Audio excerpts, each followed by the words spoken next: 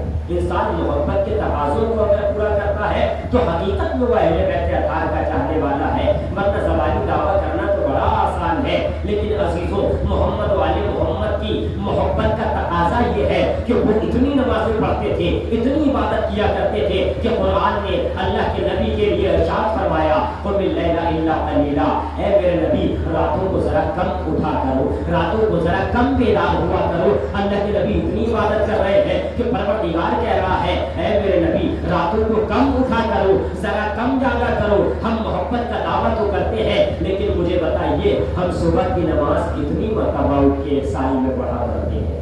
ایک مہینے میں ہم اگر اپنی نماز صبح کا حساب لگائیں تو میں اپنی اگر کہوں تو ممکن ہے کہ 2-4 قضا ہو جاتی ہو. اپنی بات کروں, بہرحال الحمدللہ یقیناً سب پڑھتے ہوں گے, لیکن اپنی اگر بات کروں تو ممکن ہے کہ مہینے 2 مہینے میں 2-4 صبح کی نماز قضا ہو جاتی ہو. لیکن عزیزوں ہم ایسے نبی کے چاہنے والے ہیں جن کا یہ مرحلہ ہے. اب انسان اپنے گریبان میں جھانک کر کے دیکھے کہ ہم کتنی عبادت انجام دے رہے ہیں, ہم کتنی پروردگار عالم کے بتائے ہوئے قوانین پر عمل کر رہے ہیں. جن اہل بیت کا ہم قصیدہ پڑھتے ہیں, سنتے ہیں اور سن کے واہ واہ کرتے ہیں, کرنی بھی چاہیے, ذاکر کا بھی حوصلہ بڑھتا ہے. لیکن عزیزوں ان تمام چیزوں کے ساتھ ساتھ اہل بیت اطہار کی زندگی کو اپنی زندگی میں اتارنا ہے. اہل بیت اطہار اس دنیا میں جو آئے ہیں تو نمونۂ عمل بن کر آئے ہیں. پروردگار نے قرآن میں کیا ارشاد فرمایا؟ لقد کان لکم فی رسول اللہ اسوۃ حسنہ, بے شک پیغمبر اکرم کی زندگی تمہارے لیے بہترین نمونۂ عمل ہے. انسان کیا دیکھ رہا ہے آج کی دنیا میں؟ ہر انسان کیا کہہ رہا ہے ہم کیا کریں؟ آج معاشرہ ہی ایسا ہے, جس کو دیکھو وہ یہی کہہ رہا ہے ہم کیا کریں. اچھا بچے کچھ ایسے ہو گئے ہیں, انسان کیا دیکھ رہا ہے کیا کیا جائے, معاشرہ ہی ایسا ہے, زمانہ ہی ایسا ہے. یہ زمانہ بنا کون رہا ہے؟ جنات آ کر کے زمانہ بنا رہے ہیں یا فرشتے آ رہے ہیں زمانہ بنانے؟ ہوئے تو نہیں اتر رہی ہیں آسمان سے کہ آئے اور زمانہ بنائے اور کسی کو بگاڑ دے. یہ ہوئے فلمان اور جنت سے فرشتے نہیں آ رہے, یہ ہم آپ سے ہی مل کر کے تو زمانہ بن رہا ہے. عزیزوں ہم آپ اگر اس زمانے میں سدھر رہے ساری کائنات سدھر جائے گی. اسی لیے کسی شاعر نے کہا ہے کہ اپنی برائیوں کو پس پشت ڈال کر, اپنی برائیوں کو پس پشت ڈال کر ہر شخص کہہ رہا ہے زمانہ خراب ہے. اگر انسان اپنی برائیاں دیکھ لے تو زمانہ اچھا ہو جائے گا. صرف اپنی دیکھ لے, لیکن اپنی سے زیادہ دوسرے کی دھونے لگے ہوئے ہیں کہ وہ کیا کر رہا ہے, وہ کہاں جا رہا ہے, وہ مجلس میں لیٹ آیا تو کیوں آیا. بھائی آپ اپنی دیکھیں کہ میں پہلے کیوں نہیں آیا, مجھے سب سے پہلے آنا چاہیے تھا, میں سب سے پہلے کیوں نہیں آیا. یا میں نماز میں جماعت میں آیا ہوں تو عشاء کی جب آخری رکعت چل رہی تھی جب پہنچا ہوں یا اذان ہونے سے پہلے مغرب میں آ گیا تھا. یہ ہر انسان اپنے بارے میں دیکھے. اہل بیت اطہار اس دنیا میں آئے تو ہماری زندگی سنوارنے کے لیے, ہماری زندگی سدھارنے کے لیے.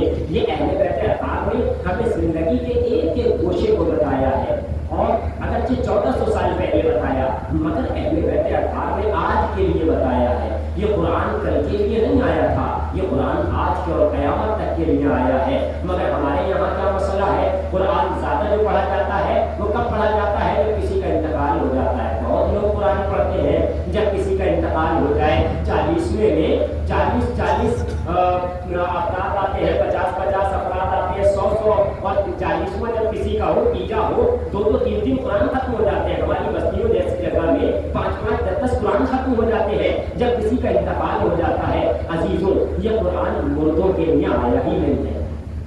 یہ الگ بات ہے کہ پڑھنے کا ثواب مردے کو ملے گا, پڑھنا چاہیے, اس کا انکار نہیں ہے, ثواب ملے گا, لیکن قرآن مردوں کے لیے نہیں آیا, قرآن زندوں کے لیے آیا ہے.